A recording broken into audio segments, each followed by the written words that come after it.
সুপ্রিয় দর্শক, স্বাগতম জানাচ্ছি সর্বশেষ আপডেট বাংলা সংবাদে। শুরুতেই সংবাদ শিরোনাম। শুরুতেই জানিয়ে দেব, রাজধানীতে ৩ বাসে অগ্নিসংযোগ, বিভিন্ন স্থানে হাতবোমা বিস্ফোরণ। বিস্তারিত থাকছে প্রতিবেদনে। এদিকে আলেমদের নিয়ে অশোভন মন্তব্য না করার আহ্বান জামায়াত আমিরের। বিস্তারিত থাকছে প্রতিবেদনে। আরও জানিয়ে দেব, শেরপুর ২ আসন জুলাই আন্দোলনে মুখমণ্ডল হারানো খোকন এনসিপির প্রার্থী। বিস্তারিত থাকছে প্রতিবেদনে। এদিকে জুলাই সনদের পর নির্বাচন হতে বাধা নেই শামসুজ্জামান দুদু। বিস্তারিত থাকছে প্রতিবেদনে। আরও জানিয়ে দেব, অন্তর্বর্তী সরকার দেশকে অস্থিতিশীল পরিস্থিতির দিকে ঠেলে দিচ্ছে। বিস্তারিত থাকছে প্রতিবেদনে। এবং সর্বশেষ জানিয়ে দেব, গণভোট ও সনদ নিয়ে তর্কে থাকলেও মনোযোগ নির্বাচনে। বিস্তারিত থাকছে প্রতিবেদনে। এতক্ষণ শুনছিলেন সংবাদ শিরোনাম, এবারে বিস্তারিত। রাজধানীর হাজারীবাগ, দক্ষিণ কেরানীগঞ্জ ও সাভারে ৩টি বাসে অগ্নিসংযোগ এবং ঢাকার বিভিন্ন স্থানে হাতবোমার বিস্ফোরণের ঘটনা ঘটেছে। শনিবার রাত থেকে রোববার ১৬ নভেম্বর ভোর পর্যন্ত এসব ঘটনা ঘটলেও কোথাও হতাহতের খবর পাওয়া যায়নি বলে জানিয়েছে পুলিশ ও ফায়ার সার্ভিস। ফায়ার সার্ভিসের নিয়ন্ত্রণ কক্ষে ডিউটি অফিসার লিমা খানম জানান, শনিবার রাতে হাজারীবাগ বেড়িবাঁধ সরকারি কলেজের সামনে পার্কিং করে রাখা একটি বাসে আগুন ধরিয়ে দেওয়া হয়। রাত ১১:৫৫ খবর পেয়ে ফায়ার সার্ভিসের ২টি ইউনিট গিয়ে আগুন নিয়ন্ত্রণে আনে। তিনি আরও জানান, দক্ষিণ কেরানীগঞ্জের রাজেন্দ্রপুর বাসস্ট্যান্ডে রাত ৩:৩০টার দিকে বলাকা পরিবহনের একটি বাসে এবং সাভারে রাজফুলবাড়িয়া বাসস্ট্যান্ডে ভোর ৪:৩০টার দিকে ইতিহাস পরিবহনের একটি বাসে আগুন লাগানো হয়। তবে কারা এসব অগ্নিসংযোগ করেছে তা নিশ্চিত হওয়া যায়নি। তার আগে শনিবার সন্ধ্যার পর রাজধানীর হাতিরঝিলের মধুবার্ড এলাকায় একটি ককটেল বিস্ফোরণ ঘটে। সেখানে একটি মোটরসাইকেলে আগুন ধরে গেলেও দ্রুত তা নিয়ন্ত্রণে আনা হয়। একই রাতে আগারগাঁওয়ে এশীয় উন্নয়ন ব্যাংক এডিবি কার্যালয়ের সামনে রাত ৮:২০ হাতবোমার বিস্ফোরণ ঘটে। পরে রাত ১০:৩০টার দিকে আগারগাঁও আইডিবি ভবনের সামনে মেট্রো রেল স্টেশনের নিচে আরেকটি বিস্ফোরণের ঘটনা নিশ্চিত করেছে পুলিশ। হাতিরঝিল ও শাহবাগ থানা পুলিশ জানিয়েছে, আগারগাঁওয়ের ২টি স্থানে বিস্ফোরণের ঘটনায় কেউ আহত হয়নি। আলেমদের নিয়ে অশোভন মন্তব্য না করার আহ্বান জামায়াত আমিরের। আলেম ওলামাকে নিয়ে অশোভন মন্তব্য না করার আহ্বান জানিয়েছেন জামায়াত ইসলামের আমির ড শফিকুর রহমান।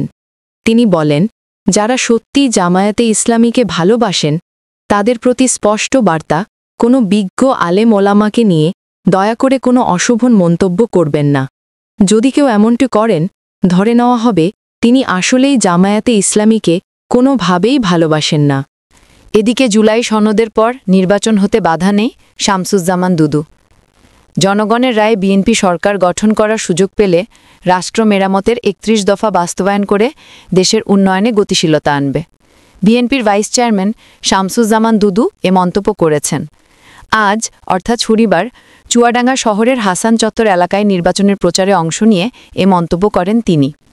বিএনপির ভাইস চেয়ারম্যান আরও বলেন, জুলাই সনদে স্বাক্ষর হওয়ার পর দেশে নির্বাচন নিয়ে আর কোনো সমস্যা নেই। জাতীয় নির্বাচন জানুয়ারি-ফেব্রুয়ারির মধ্যেই হবে বলে বিএনপি প্রত্যাশা করে। জুলাই সনদে স্বাক্ষর না করা প্রসঙ্গে তিনি বলেন, সবার গণতান্ত্রিক অধিকার আছে, সকলের ভিন্নমত পোষণের সুযোগ রয়েছে। যেসব দল অনুষ্ঠানে যায়নি তারা ভবিষ্যতে স্বাক্ষর করবে, কারণ প্রধান উপদেষ্টা ও জাতীয় ঐকমত্য কমিশনের চেয়ারম্যান জানিয়েছেন, যেসব দল স্বাক্ষর করেনি তাদের জন্য ভবিষ্যতে সুযোগ রয়েছে। এদিকে অন্তর্বর্তী সরকার দেশকে অস্থিতিশীল পরিস্থিতির দিকে ঠেলে দিচ্ছে। জুলাই সনদ বাস্তবায়নে গণভোট এবং একই দিনে জাতীয় নির্বাচন দিয়ে সরকার দেশকে একটি অস্থিতিশীল পরিস্থিতির দিকে ঠেলে দিচ্ছে বলে মন্তব্য করেছেন জুলাই ঐক্যের সংগঠক ও ঢাকা বিশ্ববিদ্যালয় কেন্দ্রীয় ছাত্র সংসদের সাহিত্য ও সাংস্কৃতিক সম্পাদক মোসাদ্দেক আলী ইবনে মোহাম্মদ। শনিবার ১৫ই নভেম্বর ঢাকা বিশ্ববিদ্যালয় মধুর ক্যান্টিনের সামনে ইসরাফিল ফরাজির পরিচালনায় জুলাই সনদ বাস্তবায়ন ও চলমান পরিস্থিতি নিয়ে আয়োজিত জরুরি সংবাদ সম্মেলনে তিনি একথা বলেন। মোসাদ্দেক আলী বলেন, গণ অভ্যুত্থানের পর 3টি কাজের জন্য এই সরকারকে দায়িত্ব দেওয়া হয়েছিল। তাদের কাজ ছিল গণহত্যার বিচার, দেশ সংস্কার এবং একটি সুষ্ঠু জাতীয় নির্বাচন। কিন্তু সরকার এই 3টি কাজ ছাড়া সব কিছুই করেছে।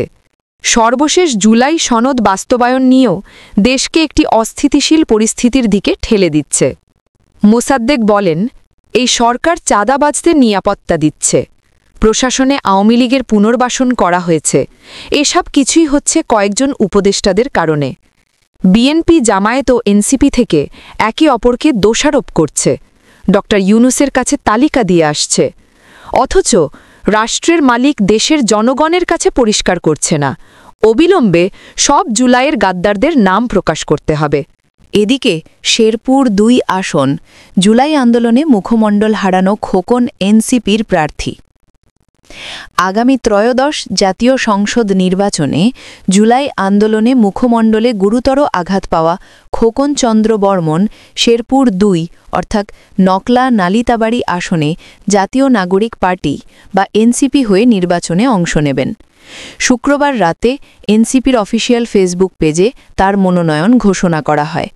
ফেসবুকে পোস্টের মাধ্যমে ঘোষণা দেওয়া হয়, শেরপুর 2-এর জন্য মনোনয়ন নিয়েছেন জুলাইয়ের আহত যোদ্ধা এনসিপির কেন্দ্রীয় কমিটির সদস্য খোকন ভাই। খোকন পেশায় একজন গাড়ি চালক ছিলেন। 2024 সালের 5ই আগস্ট রাজধানীর যাত্রাবাড়ি থানার সামনে তিনি গুলিবিদ্ধ হন।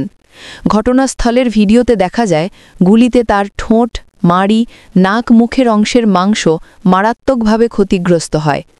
আহত অবস্থায়ও তিনি একজনের সহায়তায় দাঁড়ান এবং নিজের মুঠোফোনে আঙুলের ছাপ দিয়ে লক খুলে বড় ভাই খোকা চন্দ্র বর্মনকে খবর দেন। খোকনের বাবা কিনাচন্দ্র বর্মন রাজধানীর একটি হাসপাতালে শাকসবজি, মাছ, মাংস সরবরাহ করেন। মা রীনা রানী দাস বাসায় গৃহকর্মীর কাজ করেন। ছোট ভাই শুভ 4র্থ শ্রেণীতে পড়ছে। খোকন 5ম শ্রেণী পর্যন্ত পড়াশুনো করেছেন। ঘটনার সময় 2 ভাই একই কোম্পানিতে গাড়ি চালাতেন। খোকন থাকতেন যাত্রাবাড়িতে আর খোকা থাকতেন মহাখালীর 7তলা বস্তিতে পরিবারের সঙ্গে। বর্তমানে খোকন মস্কোতে 2য় ধাপের ফেস রিকনস্ট্রাকশনের চিকিৎসা নিচ্ছেন। চিকিৎসা শেষে দেশে ফিরে নির্বাচনী কার্যক্রমে অংশ নেওয়ার পরিকল্পনা রয়েছে তার। উল্লেখ্য, শেরপুর 2 আসনের বিএনপি মনোনীত প্রার্থী ইঞ্জিনিয়ার ফাহিম চৌধুরী, জামায়াত মনোনীত প্রার্থী গোলাম কিবরিয়া ভিপি। গণভোট ও সনদ দিয়ে তর্কে থাকলেও মনোযোগ নির্বাচনে। গণভোটের সময় ও প্রশ্নের ধরন এবং জারিকৃত জুলাই জাতীয় সনদ বাস্তবায়ন আদেশ 2025-এর বিভিন্ন বিষয়ে তক্কাতক্কি থাকলেও সংশ্লিষ্ট সব রাজনৈতিক দলেরই এখন পূর্ণ মনোযোগ ফেব্রুয়ারিতে অনুষ্ঠেয় ত্রয়োদশ জাতীয় সংসদ নির্বাচন ঘিরে।